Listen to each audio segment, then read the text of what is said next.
City of joy Kolkata শহর হলো ইতিহাস এবং আধুনিকতার এক মিশ্রণ। এই শহরকে আজ নতুন চোখে দেখেছি আমি গঙ্গার বুকে ভেসে ওয়াটার মেট্রোয় চড়ে।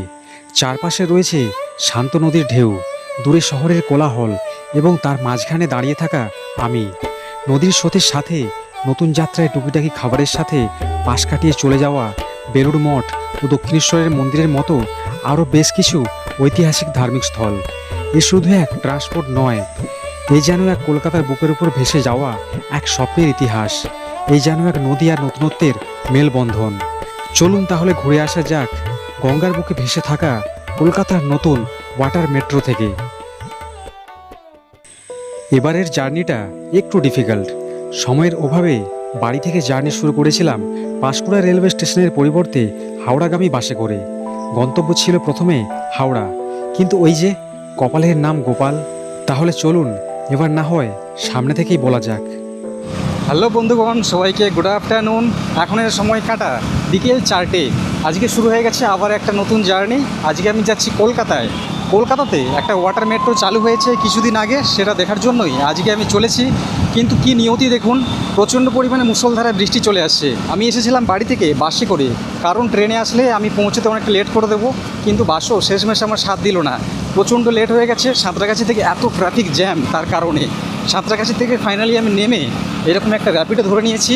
আমি এখান থেকে চলে যাচ্ছি একদম সেকেন্ড ব্রিজের ওপর দিয়ে একদম মিলেনিয়াম পার্কে। পৌঁছতে সময় লেগে যাবে প্রায় 30 মিনিট, আর আমার হাতে রয়েছে সময় মাত্র 30 মিনিট। মানে একদম হাতে পাঁজি মঙ্গলবার করে বেরিয়েছি। তো জানি না আজকে শেষমেশ জার্নিটা কমপ্লিট করতে পারবো কি না, কিন্তু তবুও দম থাকতে কম করব না। এখনের এই সময় হাওড়া জেলায় প্রচুর পরিমাণে বৃষ্টিপাত শুরু হয়ে গেছে। রাস্তাঘাটের অবস্থা দেখে আপনারা বুঝতে পারছেন। এখন আমরা সেকেন্ড ব্রিজের ওপর দিয়ে ক্রস করব, সেকেন্ড হুগলি ব্রিজ। এইটা হলো সেকেন্ড হুগলি ব্রিজে যাওয়ার গেট। ভেবেছিলাম একটা দিনের ট্রিপ কমপ্লিট করে আবার বাড়িতে বেরিয়ে যাব, সেই জন্য ছাতা ব্যাগ কিছু নিয়ে আসা হয়নি। এটা আমার নিজের মিস্টেক, যার জন্য এরকম ভিজে ভিজে যেতে হচ্ছে। যা খুশি হয়েছে যাক, আজকে মোটামুটি ডেস্টিনেশনে পৌঁছতে হবে। সে ওখানে গিয়ে না যদি ধরতে পারি সেটা আলাদা ব্যাপার। বৃষ্টির ওয়েদারের মধ্যে কলকাতার রাস্তাঘাট কত সুন্দর লাগছে দেখুন। চারিদিকে বৃষ্টি ভেজা রাস্তা, তার সাথে ছুটে চলেছি আমি এবং তার সাথে বেশ কিছু যানবাহন। ঠিক এই দিকটাতে যদি লক্ষ্য করা যায়, দূরেই দেখতে পাওয়া যাচ্ছে হাওড়া ব্রিজ, আর আমি যাব ওই জায়গাটাতে।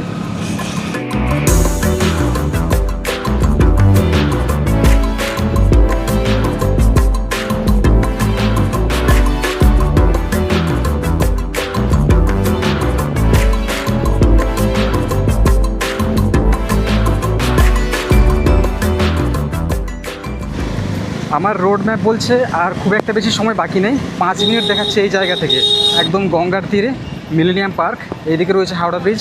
হাওড়া ব্রিজ মানে আমাদের রবীন্দ্র সেতু এবং যে এইদিকে বিদ্যাসাগর সেতু আছে, তার ঠিক মাঝের লোকেশনে এই জায়গাটা, একদম নদীর পাড়ে। যেহেতু আমি সেকেন্ড ব্রিজের সাইড দিয়ে আসছি, মানে ব্যাক সাইড দিয়ে, সেই জন্য ইডেন গার্ডেন রেলওয়ে স্টেশন পার করে যাচ্ছি। এখন ঘড়ির কাঁটায় 4:24, আর মাত্র 6 মিনিট হাতে সময় আছে। আমি চলে এসেছি মিলেনিয়াম পার্কের সামনে। এই যে গেটটা দেখছেন, এটা হচ্ছে একটা ছোট্ট একটা রেল গেট। এই রেল লাইনটা পার করে এই সামনে এখানে রয়েছে টিকিটের কাউন্টার, আর এটা হচ্ছে সরকারি কাউন্টার। আমি অলরেডি এখানে নেমেই সাথে সাথে টিকিট কেটে নিয়েছি ওয়েস্ট বেঙ্গল ট্রান্সপোর্ট কর্পোরেশনের। আজকের এই ভেসেলটা এখান থেকে ছাড়া হবে, আর এই ভেসেলটা বেশ কিছুদিন হলো এখান থেকে চালু হয়ে গেছে অলরেডি, কিন্তু এই জিনিসটা আমি জানতাম না। আজকে এক ভাই আছে, তাকে দেখাবো, তো আমাকে বললো যে আজকে চলো এই জায়গায় যাচ্ছি। আমি সেই জন্য তৎক্ষণাৎ বাড়ি থেকে বেরিয়ে পড়েছি। আর এই টিকিট কাউন্টার থেকে কিন্তু আপনাদের টিকিট কাটতে হবে। টিকিটের প্রাইসটা দেখিয়ে দিই, 200 টাকা করে পড়েছে একজনের। আর এই যে ভেসেলটা আছে, এটা সপ্তাহে 6 দিন এখান থেকে ছাড়া হয়। একমাত্র বুধবার দিন বাদ দিয়ে বাকি সব দিনগুলো এখান থেকে ছাড়ে, আর দিনে একটা করেই ছাড়া হয়। আমি 4:30-এর যে ওয়াটার মেট্রোটা আছে সেটাই আমি ধরছি। আজকে আমার সাথে আরেকজন আছে, অমিতদা কিন্তু এখনও এসে পৌঁছোয়নি, তার জন্য আমি দাঁড়িয়ে আছি এই জায়গাতে। এই টিকিটের কাউন্টারের বাম দিক দিয়ে চলে গেলে এদিকে হচ্ছে শিপিংয়ের ঘাট, মানে জেটি ঘাট, আর ডান দিকে যদি যাওয়া যায় এটা হচ্ছে মিলেনিয়াম পার্কের গেট। তো হাতে একদম সময় নেই, সেই জন্য পার্কে ঢুকে আপনাদেরকে সময় ব্যয় করে দেখাচ্ছি না। কোন দিকে, সোজা না ডান দিকে? এই হচ্ছে গেট দিয়ে এন্ট্রি করছি, হাতে আর একটুও সময় নেই। এটা হচ্ছে ভেসেলের ঘাট, জেটি ঘাট। প্রচুর বোট দাঁড়িয়ে আছে এখানে। সামনেই আমাদের দাঁড়িয়ে রয়েছে ওয়াটার মেট্রো, বিশাল বড় একটা ক্রুজের মতো, বেশ লাক্সারিয়াস। যেহেতু হাতে সময় ছিল না, ওখানে টিকিট চেক করেনি, কিন্তু এখানে ওঠার আগে টিকিটটাকে চেক করে এরকম ছিঁড়ে আবার দিয়ে দিল। আর এখানে ভেসেল কিন্তু একদম টাইম টেবিলে ছাড়ে, লেট কিন্তু করে না। আমি জিজ্ঞেস করলাম, বললাম যে আমার সাথে একজন আছে, একটু যদি লেট করে তাহলে ভালো হয়, কিন্তু বললো যে টাইমে ছেড়ে দেবে এখান থেকে, তাড়াতাড়ি ভেতরে চলে যাও। এখানে লেখাও রয়েছে দেখুন নামটা, ঢেউ। বেশ বড় লাক্সারিয়াস দেখতে পাচ্ছেন। আর বাইরে থেকে দেখলে না কিছুটা ওই মেট্রোর একটা ফিলিং একটা দেয়, যার জন্য নাম দিয়ে দিয়েছে ওয়াটার মেট্রো। প্রথমে নামটা শুনে ঘাবড়ে গেছিলাম যে ওয়াটার মেট্রোটা আবার কি। এতদিন আমরা জানতাম মেট্রো জলের নিচে দিয়ে রেল লাইনের ওপর দিয়ে চলে, কিন্তু প্রথমবার শুনলাম মেট্রো নাকি জলের ওপর দিয়ে ভেসে বেড়ায়। সেই জন্য একটু কনফিউজ ছিলাম। যাই হোক, এই জায়গাতে এসে কনফিউশন দূর হয়ে গেছে। তাহলে চলুন ভেতরে প্রবেশ করা যাক, সময় যেহেতু হাতে খুব একটা বেশি নেই। এই রকম গেট করা আছে, চলুন এখন আমাদের ওয়াটার মেট্রোর ভেতরে ঢুকে দেখা যাক। ভেতরে ঢুকেই দেখুন এখানে সব সিটের ব্যবস্থা আছে। এখানে 3টে, মাঝখানে 4টে, আর ওইদিকে রয়েছে 3টে করে। যতটা ভেবেছিলাম ঠিক ততটাই হচ্ছে লাক্সারিয়াস।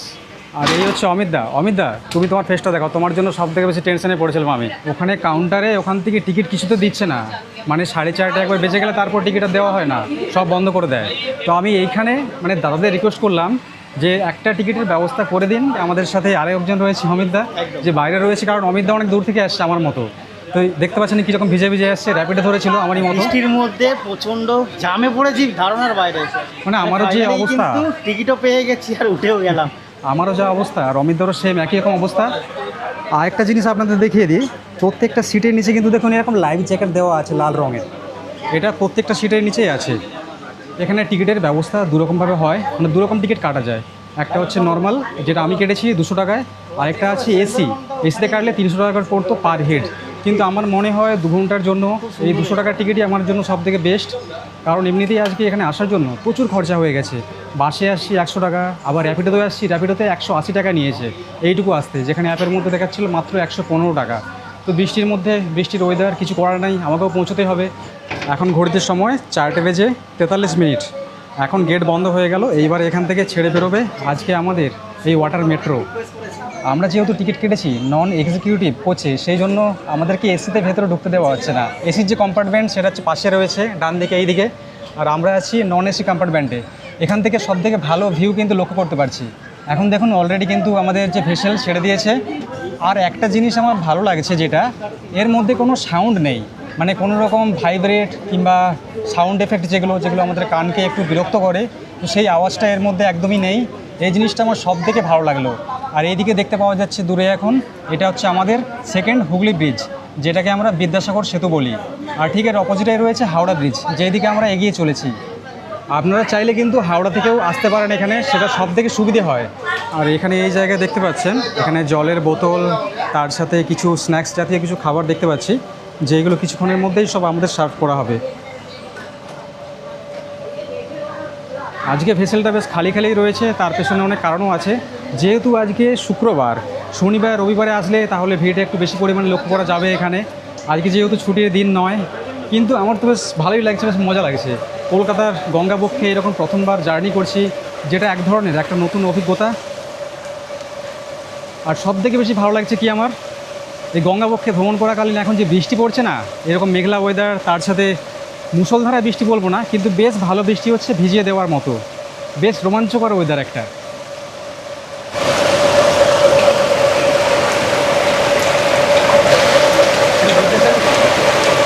আজকে অমিতদা কিন্তু একটা জিনিস থেকে বঞ্চিত হয়েছে, যেটা আমি জানি কিন্তু অমিতদা এখনও জানে না। কারণ যতজনের টিকিট কাটা হয়েছে ততজনের জন্য এই ভেসেলের মধ্যে খাবার দাবার তোলা হয়েছে। অমিতদা যেহেতু লেটে আসছে, সেই জন্য আমাকে বললো যে খাবারটা এখন কিন্তু পাবে না, ওটা যখন ফিরে আসবে এখানে, ফিরে আসার সময় পাবে। তো অমিতদা খাবার দাবার তো দেখাতে পারবে না, তাহলে কি করবে? 2 ঘন্টার ব্যাপার তো ওয়েট করে নেবো। আমারটাই দেখিয়ে দেবে, আর কি করবে। আমার ভুল, অ্যাকচুয়ালি ট্রাফিকে ফেসে গেছে, ট্রাফিকের জন্য ফেসে গেছে। আরে 200 টাকার টিকিটে যে খালি আমরা জার্নি করছি, ঘুরে বেড়াচ্ছি তা নয়, এর মধ্যে জল, টুকিটাকি খাবার দাবার দেওয়া হয়। এক কথায় 200 টাকায় একদম পারফেক্ট জার্নি।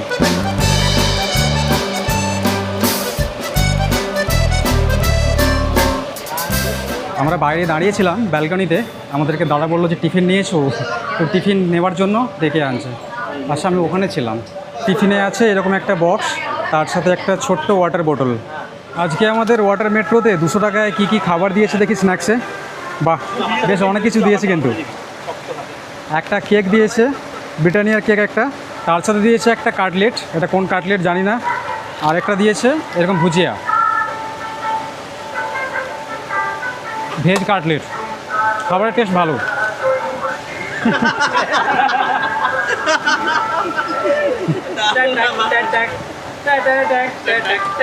আমরা এখন সেকেন্ড হুগলি ব্রিজ থেকে অনেকটাই ছেড়ে বেরিয়ে আসছি। ডান দিকে দেখতে পাচ্ছেন ওইটা হচ্ছে হাওড়া রেলওয়ে স্টেশন। তার সাথে আমরা এখন পার করছি হাওড়ার ব্রিজ, যেটা সবথেকে ব্যস্ততম ব্রিজ, যেটা হাওড়া এবং কলকাতাকে কানেক্ট করছে। নিচে থেকে ভিউটা একদমই ডিসেন্ট। ওপর থেকে আমরা অনেকবার হাওড়া ব্রিজের ওপর দিয়ে গিয়েছি, কিন্তু নিচে থেকে হাওড়া ব্রিজ দেখতে যে কেমন হয় সেটা একমাত্র এরকম ভেসেলে যাওয়াকালীন তবেই লক্ষ্য করা যায়। এক অপূর্ব অনুভূতি।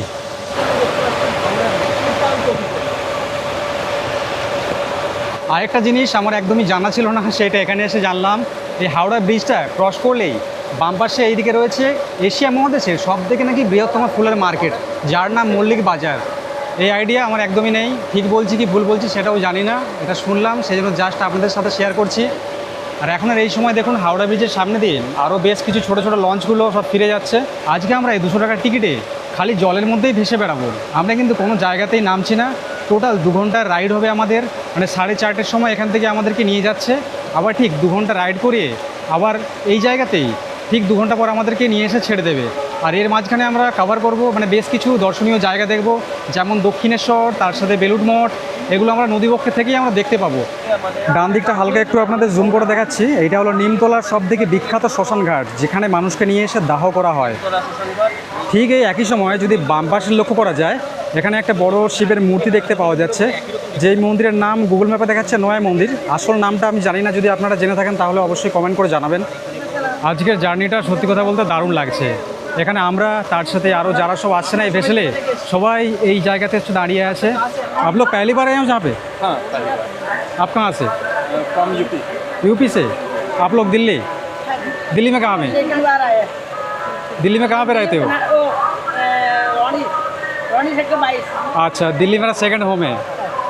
অনেক দূর দূর থেকে অনেক মানুষ এখানে ঘুরতে আসছে। একজনের সাথে দেখা হলো, তার ছেলের বিয়ে হয়েছে কলকাতাতে, সেই জন্য কলকাতায় ঘুরতে আসছে। আর এই যে আজকের যে জার্নিটা না, এই যে ভেসেল, এটা বিশেষ করে সেই সমস্ত ট্যুরিস্টদের জন্য যারা অনেক দূর থেকে যারা কলকাতায় ঘুরতে আসছে, যারা কলকাতা ভ্রমণ যারা করছে আর কি, বেসিক্যালি তাদের জন্য। আমাদের এই নন এক্সিকিউটিভ কম্পার্টমেন্টে সিট সংখ্যা টোটাল হচ্ছে 72টা।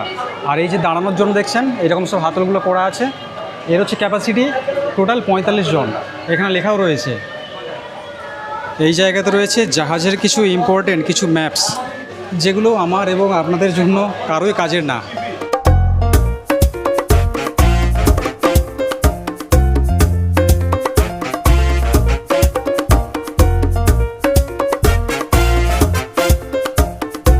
এই জায়গাতে আসার পরে বিশাল বড় বড় কয়েকটা শিপ দাঁড়িয়ে আছে।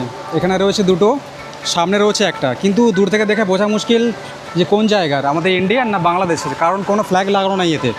এখানে এক প্রান্তে দাঁড়িয়ে রয়েছে একটা বিশাল বহুল একটা লঞ্চ, যার নাম হচ্ছে অহল্যা, বেশ দেখতে সুন্দর।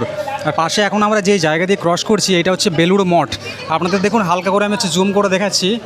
এখানে বেলুড় মঠে কিন্তু নামতে দেওয়া হয় না, এই জলের মধ্যে ভেসে থেকেই আমাদেরকে দূর থেকে দেখতে হবে। এটা হচ্ছে বেলুড় মঠের ঘাট, এখানে সবাই স্নান টান করে। আর সামনে এই যে বড় মন্দিরটা দেখতে পাচ্ছেন, এটাই বেলুড় মঠের মেন মন্দির। আর ঠিক ডান পাশে ওই যে দেখা যাচ্ছে গোল আকৃতির যে ছাদের যে বাড়িটা, ওটা হচ্ছে প্রসাদের হল। মানে বেলুড় মঠে আপনারা যখন ঘুরতে আসবেন তখন ওই যে প্রসাদের হল আছে, ওখানে প্রসাদ বিতরণ করা হয় ভেতরে। বেলুড় মঠ এর আগে আমি 2-3 বার ঘুরে গেছি, বেশ ভালো জায়গা, একটা শান্তি আছে এখানে। 40 টাকা 50 টাকা করে যার যেমন ক্ষমতা সে সেই রকম প্রাইস দিয়ে কুপন এখান থেকে নেয়। একদিনে আমি দক্ষিণেশ্বর বেলুড় মঠ দুটো ভিজিট করেছিলাম। বেশ বৃষ্টির ওয়েদারের মধ্যে না একটা রোমাঞ্চ একটা ফিল একটা আসছে। কিছুদিন আগে সুন্দরবন ট্রিপ করে আসছি আমি, তো সেই তুলনায় এটা তো সেরকম কিছু না, কিন্তু কলকাতার মধ্যে একটা ট্যুরিস্টদের জন্য একটা ভালো অপশন কিন্তু এটা 200 টাকায়। 200 টাকাতে আমরা কত কিছু জিনিস পাচ্ছি, এরকম একটা লাক্সারি লঞ্চ পাচ্ছি একদম নতুন, তারপরে এই খাওয়া দাওয়া টুকটাক, আর তার সাথে কপিরাইট যেটা পেছনে আপনারা শুনতে পাচ্ছেন ব্যাকগ্রাউন্ডে। এখন আমরা অলমোস্ট চলে আসছি একদম দক্ষিণেশ্বরের মন্দিরের সামনাসামনি। আর এই যে ব্রিজটা দেখতে পাচ্ছেন, সেতুটা, এই সেতুর অনেক রকম নাম। এটাকে কেউ বলে বালি ব্রিজ, কেউ বলে নিবেদিতা সেতু, তাছাড়াও হয়তো আরও কিছু হয়তো নাম আছে। যারা এখানে কলকাতার আশেপাশে থাকে তারা জানবে এটা সব থেকে ভালো করে। এখানে এসেই আমাদের ওয়াটার মেট্রো একদম আমাদেরকে নিয়ে চলেছে একদম দক্ষিণেশ্বরের মন্দিরের সামনের দিক দিয়ে। এখন চলুন আমরা ওই প্রান্তে যাই, কারণ ওখান থেকে সব থেকে ভালো ভিউ আসবে। এই হচ্ছে আমরা ক্রস করছি এখন নিবেদিতা সেতু কিংবা বালি ব্রিজ। এই ব্রিজের ওপর দিক থেকে যাওয়ার সময় তখনের ভিউ লাগে একরকম, কিন্তু নিচে দিয়ে যাওয়াকালীন এখানের ভিউ একদম সেই লেভেলের। কত বড় বড় সব স্ট্রাকচার। আর ঠিক বাম দিকে এটাই হলো আমাদের সেই পপুলার সবার প্রিয় আমাদের দক্ষিণেশ্বরী কালী মন্দির। সামনে এটা দক্ষিণেশ্বরের জেটি ঘাট, যেটার নাম মা ভবতারিণী জেটি ঘাট। আমি ভেবেছিলাম হয়তো আর কিছুক্ষণ হয়তো ওই গঙ্গাবক্ষে আমরা রাইড করব, কিন্তু দেখলাম দক্ষিণেশ্বরের মন্দিরের সামনে এসে, মানে এই যে বালি ব্রিজ আছে, বালি ব্রিজটা আমরা ক্রস করলাম, তারপর দক্ষিণেশ্বরের মন্দিরের সামনে এসে এখান থেকে আবার হচ্ছে ইউটার্ন নিচ্ছে আমাদের বোটটা। তো এটাই ছিল মনে হয় আমাদের শেষ ডেস্টিনেশন, মানে এই জায়গা পর্যন্ত নিয়ে আসছে, এখান থেকে আবার ঘুরিয়ে নিয়ে যাচ্ছে আবার যেই দিক থেকে আসছি আমরা সেই দিকের দিকে। যারা পর্যটক, যারা দূর থেকে ঘুরতে আসছে, তাদের কাছে 200 টাকা খুব একটা বেশি না হলেও, যেমন আমি মধ্যবিত্ত পরিবারের ছেলে, তো আমার কিছুটা না কিছুটা হলেও না গায়ে লাগছে।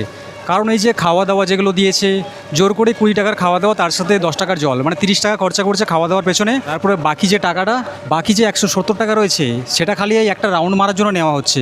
এই যে দেখুন, এখন আমরা বালি ব্রিজ ছেড়ে বেরিয়ে যাচ্ছি। সত্যি কথা বলতে টিকিটের প্রাইস যা খুশি নিক, এই যে সন্ধ্যার আগে বিকেলের যে শেষ মুহূর্ত, এই সময়টা আমার এই লঞ্চের মধ্যে কাটাতে বেশ ভালোই লাগছে। বেশিরভাগ সব নন বেঙ্গলি আছে, বিভিন্ন জায়গা থেকে সব আসছে। আমাদের বাঙালি মধ্যবিত্ত যারা আছে, তাদের কিন্তু পাত্তাও পাওয়া যাচ্ছে না এর মধ্যে। তো জানি না এটা আমাদের এই বাংলার কলকাতার নদীবক্ষে কতদিন চলবে।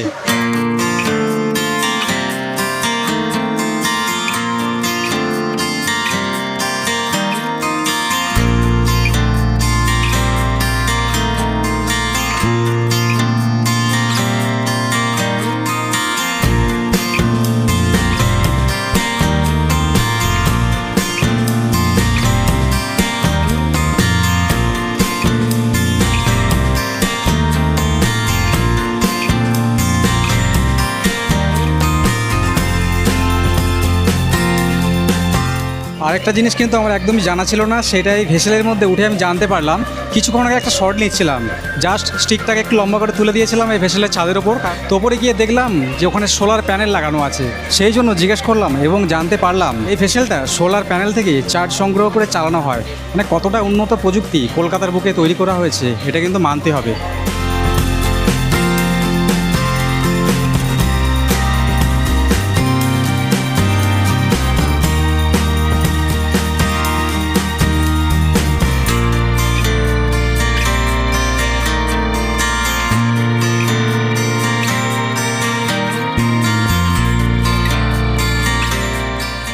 এই লঞ্চের মধ্যে আরেকটা সিস্টেম আপনাদেরকে দেখাই। এখানে দেখতে পাচ্ছেন ওপরে একটা সুইচ আছে, এটা হচ্ছে ভলিউমের সুইচ। ওই যে গান চলছে না, এখানে সুইচ কম বেশি করলে, মানে ঘোরালে এখান থেকে গানের ভলিউম কম বেশি হয়। বেঁচে থাকতে জীবদ্দশায় আর কত কত জিনিস দেখবো।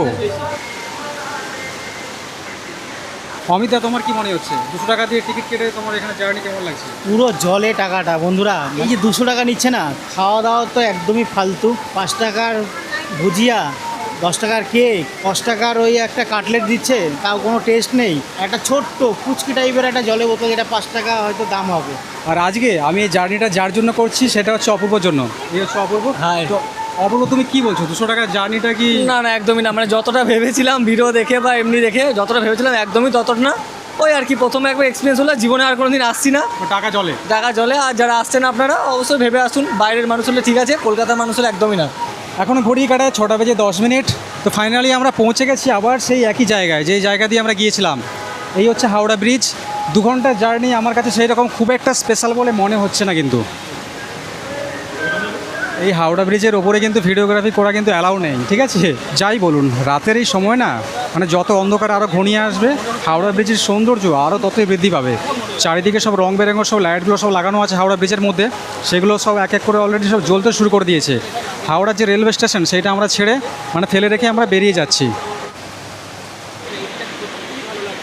200 টাকার জার্নি কেমন লাগছে? দেখো, 200 টাকার জার্নিতে কথা বলি তাহলে আজকে একদম ফালতু। কারণ কি 200 টাকায় আমি অনেকবারই গিয়েছি দার্জিলিংয়ের পথে। এনজি পর্যন্ত 200 টাকা তোমরা জেনারেল জার্নি করতে পারো, দীঘা যেতে পারো, তার সঙ্গে বকখালি যেতে পারো। 200 টাকাতে বকখালি ঘোরা খুবই সহজ। আর কলকাতাতে বললে তাই কলকাতায় 200 টাকার মধ্যে অনেক জায়গায় ঘোরা হয়ে যায়, তার সঙ্গে খাওয়াও হয়ে যাবে। 200 টাকার মধ্যে 100 টাকায় ঘুরলে 100 টাকা বিরিয়ানি খেয়ে বাড়ি ফিরে যেতে পারবে। ক্রুজের ভিতর ঢুকে তারা এসি কম্পার্টমেন্টে গিয়ে ক্রুজ বন্ধ করে দিয়েছে। আমরা কি করছি না করছি কোনো ভাবনা চিন্তা নেই তাদের। এই ক্রুজে কোনো বাথরুম নেই, হয় তোমরা বাথরুম করে আসবে আর নয়তো পরে নেমে বাথরুম করবে। চলুন, আমরা এসে পৌঁছে গেছি আমাদের গন্তব্যে, যেখান থেকে আমরা ছেড়ে গিয়েছিলাম। আর এই হলো আজকের জার্নি। 200 টাকায় 2 ঘন্টা। 2 ঘন্টাও কিন্তু ঠিক করে ঘোরায়নি। সবাই কতটা হ্যাপি সেটা জানা নেই।